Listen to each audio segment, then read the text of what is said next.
They called her the Mother of Peace, the only woman who could walk into a terrorist camp and walk out alive. But behind the veil of a respected lawyer and mediator, Aisha Alkali Wakil, aka Mama Boko Haram. This is the story of Aisha Alkali Wakil.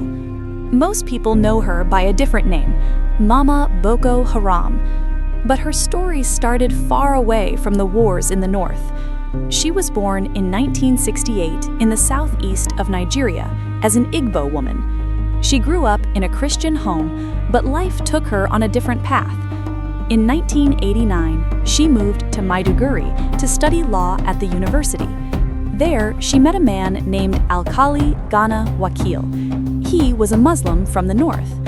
To keep peace in her new home, she converted to Islam and took the name Aisha.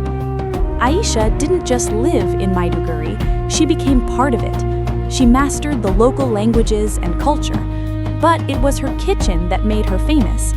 She kept her front door open for the neighborhood boys. She cooked them southern food like egusi soup and isi ewu. She was there for them during their local traditions like circumcisions, acting just like their own mother. Those boys grew up.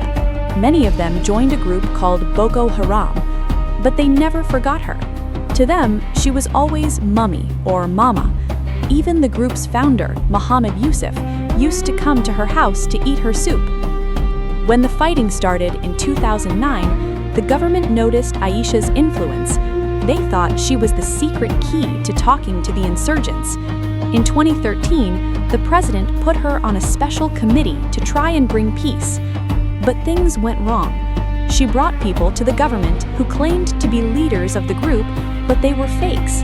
One was even a regular worker from Abuja who was paid to lie.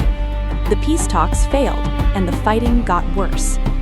In 2014, Boko Haram kidnapped over 200 schoolgirls from Chibok. The world was angry. By 2016, the Nigerian army believed Aisha knew where the girls were hiding. They declared her wanted on a poster. She turned herself in, but she said she was just a mother trying to help, not a criminal.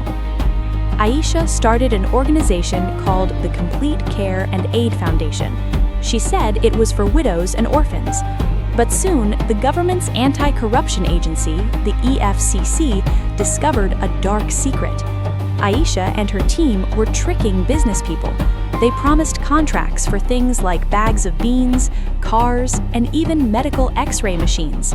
The business people would provide the goods or money, but Aisha would never pay them back. It was all a scam. The law finally caught up with Mama Boko Haram. From 2022 to 2025, she was taken to court over and over again. In 2022, she was sentenced to prison for cases involving millions of naira.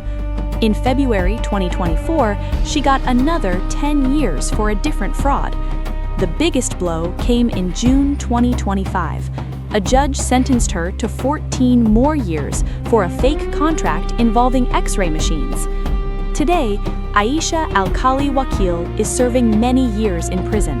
She went from being a respected lawyer and a mother of peace to a convicted fraudster.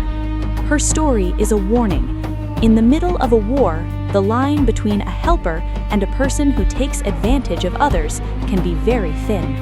I tell historical and true crime stories. Subscribe and like for more.